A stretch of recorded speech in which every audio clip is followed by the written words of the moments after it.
മുത്തെന്നാണ് നാട്ടുകാർ വിളിക്കുന്നത്. പക്ഷേ ഇലന്തൂർ പരിയാരം മേഖലയിലെ നാട്ടുകാർക്ക് മുത്തിനെ കൊണ്ട് പൊറുതിമുട്ടിയിട്ട് നാളുകളേറെയായി. സുജീഷ് എന്ന മുത്തിനെതിരെ ആളുകളുടെ പരാതി ഏറെ. വാഴക്കുല, വിറക്, മോട്ടോർ എന്നു വേണ്ട, ദൃഷ്ടി പതിഞ്ഞാൽ ഇയാൾ പൊക്കിയിരിക്കും. സിനിമാ ഡയലോഗ് പോലെ മാധവൻ കട്ടതൊന്നും ചേക്ക് വിട്ട് പുറത്തു പോകാറില്ല. അങ്ങനെ കഴിഞ്ഞ ദിവസം പരിയാരം സ്വദേശി മഞ്ജുവിന്റെ വീട്ടുമുറ്റത്തിരുന്ന 2 സ്റ്റീൽ ഡെസ്കുകൾ മുത്തു കൊണ്ടുപോയി. ആറന്മുള പോലീസ് മുത്തിനെ പൊക്കി.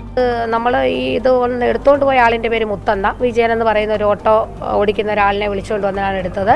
സുനിൽ എന്ന് പറയുന്ന ആളിനാണ് ഇത് വിറ്റത് എന്നും ഈ വിജയൻ എന്ന് പറയുന്ന ആൾ നമ്മളോട് പറഞ്ഞിരുന്നു. കുറച്ച് നാളായിട്ട് നമ്മുടെ പല ആളുകളും പറയുന്നുണ്ട്, നമ്മുടെ നാട്ടിൽ നിന്ന് കിണറിന്റെ മോട്ടറുകൾ സ്ഥിരമായിട്ട് മോഷണം പോവുക, അതുപോലെ തന്നെ വീടുകളിൽ കൂട്ടിയിട്ടിരിക്കുന്ന വിറകുകൾ മോഷണം പോവുക, കർഷകർ കൃഷി ചെയ്യുന്ന വാഴക്കൊലകൾ, അങ്ങനെയുള്ള കൃഷി സാധനങ്ങൾ വിളഞ്ഞു വരുമ്പോഴത്തേക്ക് ഇവർ അത് വെട്ടിക്കൊണ്ടു പോവുക, അടഞ്ഞു കിടക്കുന്ന വീടുകളിൽ, സ്റ്റോർ റൂമുകളിലോ മറ്റെവിടെയെങ്കിലും കൂട്ടിയിട്ടിരിക്കുന്ന നമ്മുടെ എന്തെങ്കിലും സാധനങ്ങളുണ്ട് അത് കൊണ്ടുപോവുക, അതുപോലെ തന്നെ ഈ പ്ലംബിങ് വയറിങ് സാധനങ്ങൾ എടുത്തുകൊണ്ട് പോവുക, അവിടെ തന്നെയുള്ള മറ്റങ്ങനെ ഒരുപാട് മോഷണങ്ങൾ. ഇത് ഒരുപാട് നാളായിട്ട് ഒരുപാട് പരാതികൾ ഇങ്ങനെ നിരന്തരം കേൾക്കുന്നെങ്കിലും കഴിഞ്ഞ ദിവസം നമ്മുടെ വീട്ടിൽ നിന്ന് നമ്മുടെ സിറ്റൗട്ടിനടുത്ത് ചാരി വെച്ചിരുന്ന 2 സ്റ്റീലിൻ്റെ ഡെസ്കുകൾ ഇതുപോലെ മോഷണം പോയി.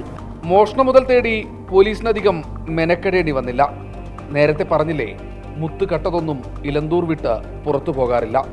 പക്ഷേ ഈ കളവിനൊക്കെ ലക്ഷ്യം ഒന്നു മാത്രം. പകൽ സമയത്താണ് ഇവർ ചെന്നിട്ട് അവരെ പിന്നെ വാടകയ്ക്ക് കൊടുത്തേക്കുന്നുള്ള രീതിയിൽ മറ്റാൾക്കാർ തെറ്റിദ്ധരിക്കുന്ന രീതിയിലാണ് അവിടെ ചെന്ന് ഈ സാധനം ഒരു ഓട്ടോയ്ക്കകത്ത് എന്നാണ് എടുത്തുകൊണ്ട് ഈ പ്രതിയും വേറൊരു സുഹൃത്തിനെ കൂട്ടിയിട്ട് പോയത്. അപ്പോൾ സുഹൃത്തിനും ഓട്ടോക്കാരനും ഇതിനെക്കുറിച്ച് വ്യക്തമായിട്ട് അറിവില്ലായിരുന്നു എന്നാണ് നമുക്കിപ്പോൾ മനസ്സിലാവുന്നത്. അപ്പോൾ അത് ചെറിയ പൈസയ്ക്കാണ് വിറ്റത്. കാര്യം മദ്യപാന ശീലമൊക്കെ കാര്യങ്ങളൊക്കെ ഉള്ളതാണ്. അപ്പോൾ അതിൻ്റെ ആവശ്യത്തിലേക്ക് വേണ്ടിയിട്ട് ഇത് കൈക്കലാക്കിയതായാലും പിന്നെ മോഷണം നടത്തിയായിട്ടാണ് നമുക്ക് മനസ്സിലാവുന്നത്.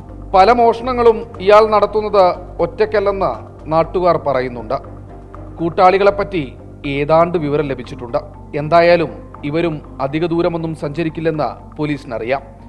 ഏറി വന്നാൽ പത്തനംതിട്ട ബീവറേജസ് കോർപ്പറേഷന്റെ ഔട്ട്ലെറ്റിന് മുൻപിൽ നിന്ന് പ്രതികളെ കിട്ടും. 24 പത്തനംതിട്ട.